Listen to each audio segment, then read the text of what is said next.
Hello, everyone. Hello. It's Angelo Robles, and welcome to a glorious week as I'm shooting this as a live on Monday. And here we are in the summer. We're one day away from the great month of July. This is July 4th week here in the US. So kudos to the US. Just lots going on. And there is a message that I did want to share this early Monday morning. Right before I get to that, for those that are hearing this live, or at least today via a recording, I do have an interesting week this week. Wednesday at 4 o'clock Eastern, we have the return of Dr. Craig Kaplan. Craig Kaplan has been a guest several times. He's based in Greater Silicon Valley. He's been an entrepreneur and a very active investor into effectively AI and AI only. I haven't really done a hardcore investment podcast on that subject in a long time. So many of you were stating, Angelo, you're talking about AI a lot, but not necessarily as much about investing, although I did a solo and I absolutely believe all roads lead through AI, period. The S&P 500, what? It's the Mag 7, a couple of others, and really for the most part, if not 493, about 450 that will probably underperform and be laggards. But we're going to save that to 4 o'clock this Wednesday live. Dr. Craig Kaplan also was a hedge fund manager. So he's more than just a technologist who's investing in public and private companies and AI. He's a pretty sharp guy and worked under some of the big leading people in the world of AI. So we look forward to that. We're going to go hardcore. And he's mainly a public company investor. So the things we're talking about, you could just go online, make your own decision and invest. These aren't as complex as private companies to get involved in. But today, I did want to talk about why waiting 6 months will cost you everything. Not maybe, but I believe it will. So on that note, shall we begin? So I'd like to begin with what I believe to be an uncomfortable truth that most families don't understand. And we'll talk a little bit about this with the before mentioned Craig Kaplan, who has the chops as a PhD in AI to talk about it. But the AI capability is not improving gradually like most of what we're used to. It's doubling per Jensen Huang every 6 months, which means AI that's available today is 2x more powerful than earlier this year in January. By December, late December of this year, assuming that holds, it'll be 2x more powerful than today. But do the compounding. By June of 2026, 4x more powerful than today. But then it gets interesting. Again, do the math. 8x 6 months later, then 16x, then 32. Then by the end of 3 years, potentially 64x more powerful, assuming we have the energy capacity to do that, which is debatable. If that's half wrong, well, 32x in 3 years sounds pretty good to me.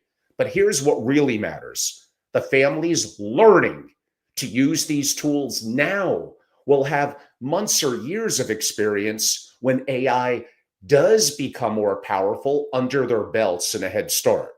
Think about it this way. Here's my analogy. Would you rather learn to drive on empty roads with a patient instructor or heavy traffic during rush hour?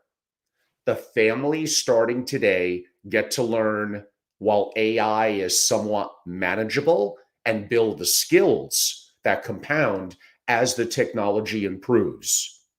The families waiting to catch up when the systems are far more complex and competitive will, I think, already have an insurmountable challenge and start ahead of them.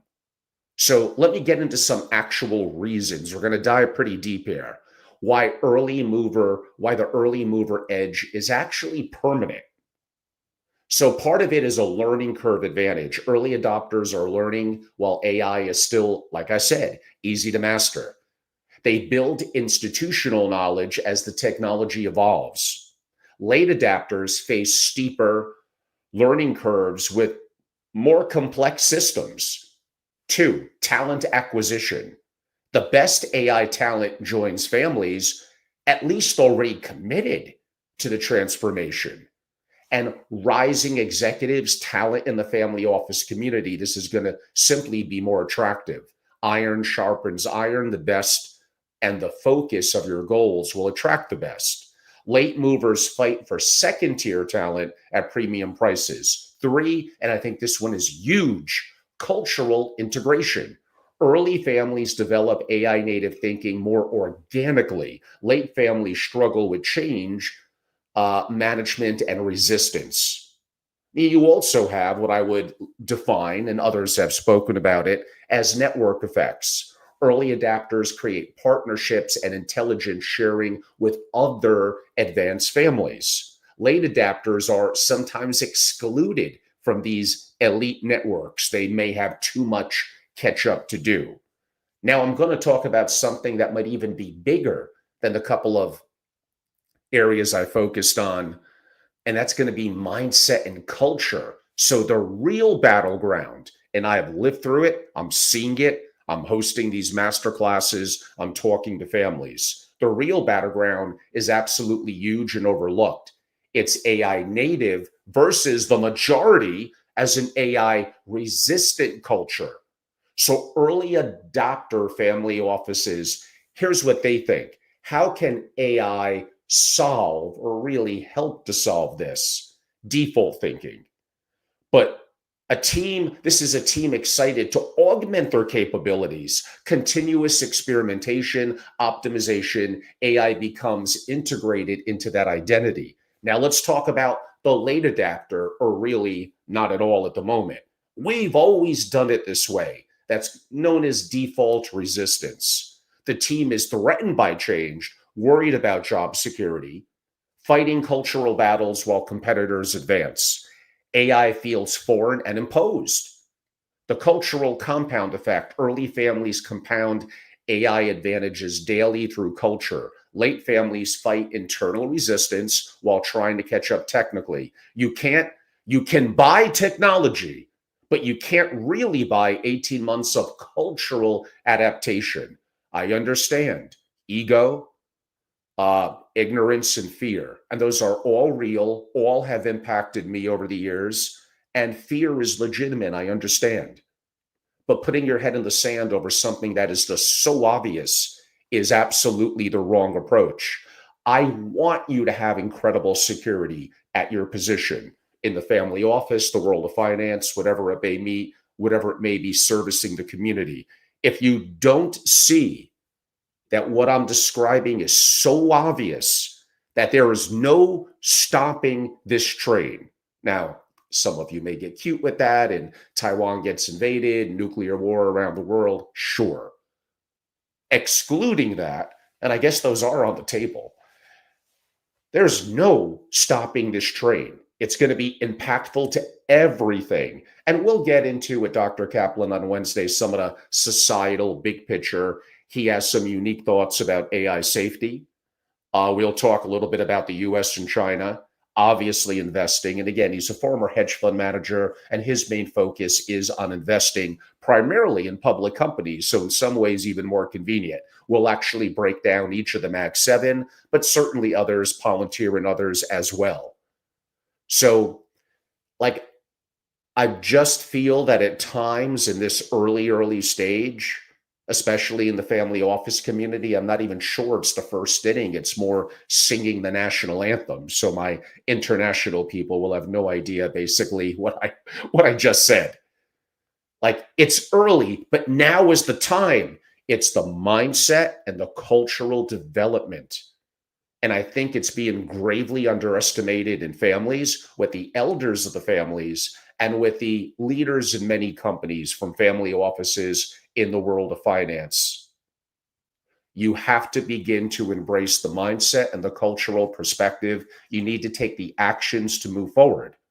Now, could you accelerate that knowledge? Sure. And that's why you would want to be a part of my AI Family Office Masterclass. especially if you're in the family office world, as a principal myself, as someone who has rising generation, as someone who's a very active allocator, and someone who is implementing the resources and tools that I'm talking about. And like I told many of you, especially earlier on when I started this, really 18 months ago, but more fully about 9 or 10 months ago, I made mistakes. I'm imperfect. Like I'm going and buzzing through money, time and resources, some interns, and some things that did not work out. I learned a lot along the way. And a lot of it has become more crystal clear in the last 3 or 4 months, what has worked, what hasn't worked. And going through the masterclass and having that experience and the incredible faculty and great peers of investors and family offices that were in that room, literally beginning a week ago from today. So that was June 23rd into the 24th. So much was learned.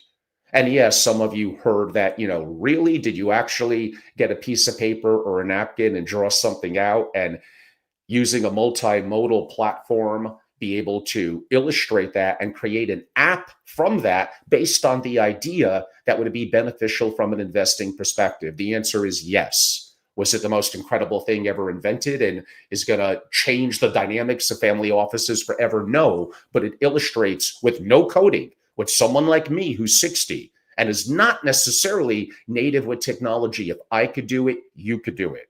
So I put in the work. I put in hundreds of hours, and I want to share that and condense that, not just my experience, but the experience of others and very impressive people that could help to condense the timeline. Over the years, as I've interviewed Tony Robbins and, spoke to him here and there, I understand one of the things that he talks about was you could probably figure this out.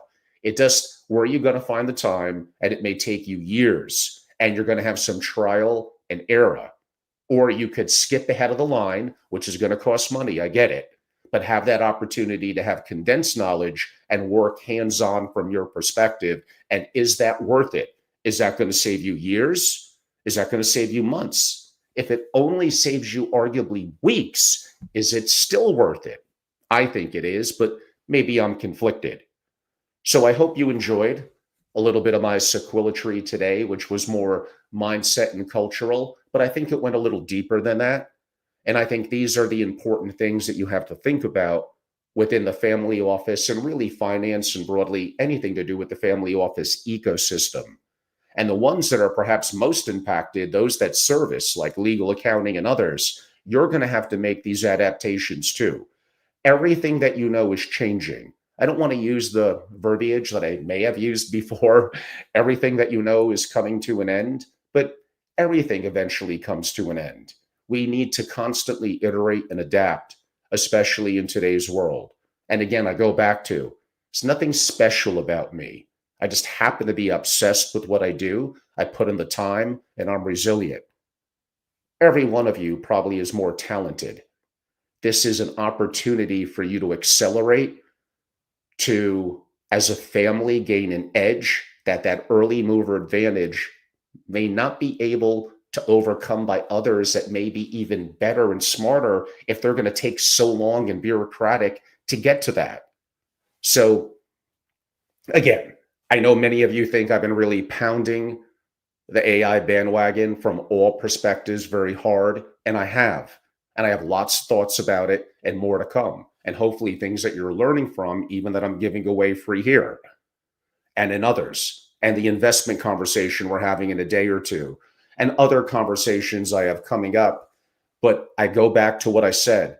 All roads are going to lead through this. It's just how it is. You don't have to like it or not like it. It doesn't matter. You're going to be inconsequential to the bigger picture of what's going on. You need to get on that train, learn how to ride it and navigate it, and become incredible. What's wrong with that? Now, yes, we could look further down the road and get a little negative about some societal perspectives. We'll have those honest conversations. I've done that before on my platform and happy to. But I think this is a very important conversation to have today, this early week. Now is the time. And many of you have heard me say it makes it sound like I have no personal life, and I do. But like right now is not a time to be resting. You got to put the pedal to the metal. This is a chance this summer when family offices are relaxing in the Hamptons and off to Europe. Like you have to put your nose down, acquire the skills, and put in the grind. And now is the opportunity for you to gain a competitive edge, literally, that you could implement this summer. Worst case, coming out of the summer, you're going to have a massive, massive head start. Massive, huge. And again, it does matter, this cultural adaptation, because if you wait too long, if the talent in your companies, family office or others, wait too long, it becomes harder and harder to master because you don't have the foundation to build upon the cultural mindset and the experiences. While it's relatively straightforward, but if Angelo could do the napkin to an application, come on, anyone could. I promise it really wasn't that hard. And the things I'm working on now and the implementation to my, I don't want to get too deep, but using Zapier and APIs to tie into varying programs I subscribe to in private company access that I'm able to get resources on and diligence. It's like so cool. Like this is the time. Like I just sometimes want to grab many of you by the lapel and just say, like, your future, the now and the future is totally at stake. This is the time. There is no stopping this train.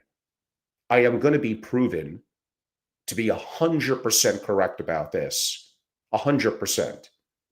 You're better off for the reasons I noted. The mindset and cultural adaptation, the engagement with the rising generation, the younger talent potentially coming into your family office or company. Now is the time, this summer in 2025. So I'll see if some questions come in. Happy to answer. I have some more things I'm working on. One is called a battle of ideas. Some of you know that I like a little bit of competition, a little bit of friendly conversation back and forth. Some would call it a debate. I think I'm the only one in the family office that's actively doing that. It probably scares some guests away that want to come on. But the battle of ideas is not for me or anyone to be right or wrong. It's let's, like, these sacred cows, these status quos, these resting on our laurels of what worked in the past, I don't think is going to work now and or moving forward. And that applies to a lot of different things, some of them so-called evergreen, like family governance. So yes, I have some strong opinions, weakly held. Again, a poker player, as I mentioned to many of you, you have to adapt via a variety of conditions as things change. You got to know when to fold them and know when to hold them. Well, we know about that song as well. So I will be making some announcements. If any of you have ideas about the battle of ideas, about things that from AI to governance to family office structuring to taxation to even more geopolitical and macroeconomic, I'm pretty fluid in a variety of different subjects. If I could bring it back into the family office world, and I am wrong, I get it. So why not showcase what are some ideas you would like to see battle tested more publicly, and who would be the person to do that with me and who would want to? A lot of people are uncomfortable with some level of, even if it's friendly, with confrontation. The amount of people that turn me down on it is way more than accept. So kudos to those that have accepted the challenge over the last year, from Jamie McLaughlin to Dr. Stacy Feiner, to Ron Diamond, all people that I respect, that do wonderful work. But there's some key areas that we have some strong fundamental disagreements, and that's okay. Bring it to the stage so we could battle the ideas, so we could learn, put aside ego and ignorance, which is hard to do. I do understand. And then that benefits the community by doing things that other organizations, honestly, they're just not doing. Those are uncomfortable. They don't want to rock the boat with the old guard or the people that represent the community. Well, I used to be that. I've been in the community for decades. I like to rock the boat. I like to challenge assumptions. It doesn't mean that I like to play the villain or the Darth Vader all the time. It just means that I think, again, sacred cows and all this stuff, it's all baloney. A lot of the things that you think are how the world works in the family office world, they just don't hold true anymore. That's just how it is. And if you disagree, then bring it on. Who would be that person to want to bring it on? And sometimes on little notice, sometimes 24 to 48-hour notice, I don't even want to prep a lot. That makes it more artificial. I want it to be natural and free flowing. So lots going on, from my battle of ideas to obviously AI, where like I feel like I'm it in the family office world. I do have another AI family office masterclass, the only one left this summer. It'll be New York again on August 11th and 12th. It's all up at angelorobles.com. I revamped a lot of because I learned so much from the one from last week. This one is going to be incredible, incredible and awesome, and way more you being immersive, hands-on, show and tell, and really building things, which are not going to be complicated. You'll be surprised about how much you could get done. And there's a level of pre-planning about the week before that goes into it, because I want you to really be up and ready for it. And then even a little bit of post the event. We don't just drop you. So go to angelorobles.com, learn more about membership, become a member in my SFO continuity as we march to 100 members, and some of them the most iconic and incredible families and family offices on earth, as well as look into the AI Family Office Masterclass. I revamped my consulting page and really much of my website. I do engage in some speaking assignments. I have one offer in the Middle East. I don't know if I'm going to take it. It'll be interesting what I would do in that conversation. But we shall see. And maybe I think they may be willing to videotape and make that one public. A lot of the ones I've done this year were more private, inside of legal and accounting firms, and some more intimate things that I have done. So yes, I think AI is going to be the control layer for everything. Yes, I think there's no stopping this train. But of course, I understand. I still really love geopolitics. I love macroeconomics. I love investing, public and private companies. I have lots of thoughts, lots of opinions, lots of failures and things that didn't work out for me from that perspective. I love to talk about structuring a family office. I did a solo on that about 2 months ago. I may repeat the foundation of that in an upcoming quote unquote program. Many of you know I'm not the biggest advocate of so-called benchmarking and best practices. It's an opaque and fragmented community, the family office world. Most family offices are really actually not that good. So therefore, the concept of benchmarking and best practices, with each family having unique goals, and then how do you structure things from your objectives and key results. You implement KPIs, key performance indicators. It's just harder in the family office world. The answer is first principles. Break things down to the barest essence. So first principles thinking, that is the secret at heart in really a family office community. And again, the traditional family office is becoming obsolete. It was designed in a world of stability, not control. It manages wealth, but doesn't really manufacture. So that gets me. And I know I read a post this morning on LinkedIn that for the most part I disagree with, relative to the perspective of only anchoring in wealth preservation. You are asking for trouble long term, and not teaching the rising generation the lore of calculated risk, the opportunity to be an entrepreneur, to recreate wealth, to create jobs and opportunity, to be of benefit and value in society, more than just being an allocator and investor.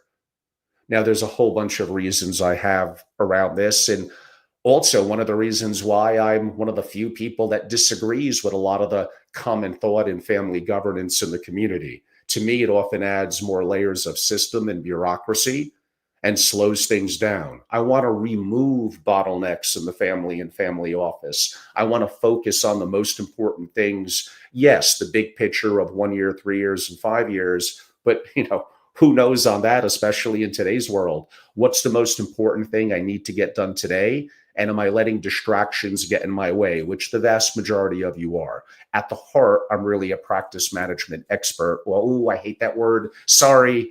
Yes, some of you have heard my videos about so-called experts. I'm a practice management aficionado, maybe thought leader. So that really is at the heart of what I am. Some of you that are newer just know me as only talking about AI. Well, yeah, it's going to be the control layer for everything. I'm 100% correct, and nothing is stopping this train. And you're crazy if you're not investing in it and it's not a part of your fabric and architecture immediately, not even 6 months from now, from all the reasons I noted earlier in this video, this conversation, this live that I'm doing now.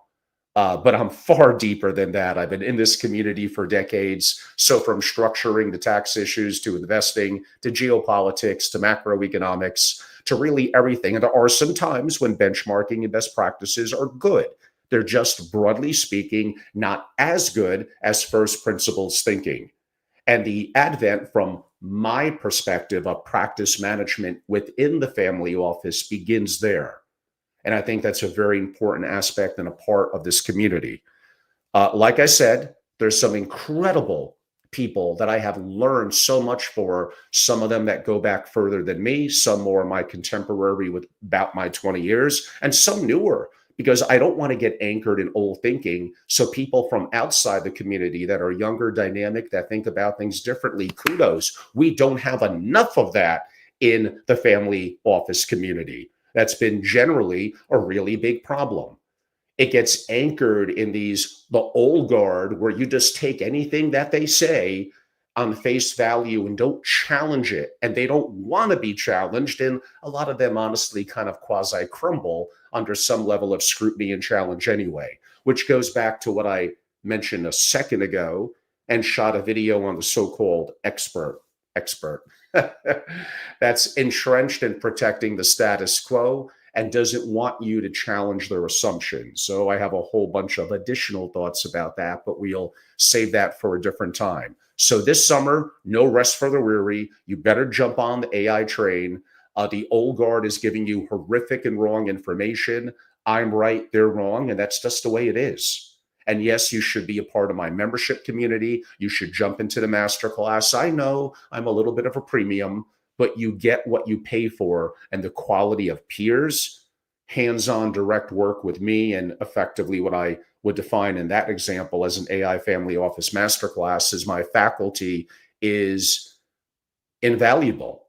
Now, do you got to take actions on it? Sure. And if you're not a person that takes action in any degree, then like what value do you really get from anything? Just stay home and do nothing. Like this is an exciting time. This is a time when you can make a real impact right now. So there's never been a better time. I love what I do. Obsession to me is something that's very important. You can only be obsessed about so many different things. And for me, I chose the family office community many years ago. That's just what it is. And to this day, still loving it, probably coming pretty close to 20 years now. Always be a lifelong learner. Please bury me in the white belt. I have so much to learn, and many of you are awesome. So on that note, I think you all know how to reach out to me. Let's keep busy this summer, have a little bit of fun too. And you all know how to go to angelorobles.com and jump in, be a part of what we're building right now. This is a very, very active summer. I got 2 or 3 breakfasts I'm hosting in New York. None of this is up on the website or events. It's more low key for my members. I think it's July 16th. I'm doing a soiree at like $100 million penthouse in New York City. That'll be a little bit of education, but a lot of just great investors and people getting together. Might do something in New Jersey at a private home. Later in the summer, I almost will call it the anti-Hamptons. So sometimes Hamptons is cool, but sometimes gets a little snooty for this Italian Latino bearded gentleman with a cigar who likes to spend a lot of time in Wyoming. But I do love me a little bit of the Hamptons, but I have some ideas about kind of twisting that a little bit on its head. May go to the Opal Newport about, what is that, third or so week in July. So if you're going to be around there, of course, hit me up. I may see many of you there. I may do a little bit of something or team up something there. It's going to be social. And I'm just grinding. I'm putting in the work. I'm doing a lot of things in AI. So much, so many incredible things are happening. So let's go. Let's be part of this together. Go to AngelaRobles.com. Thank you all so much and have a great day.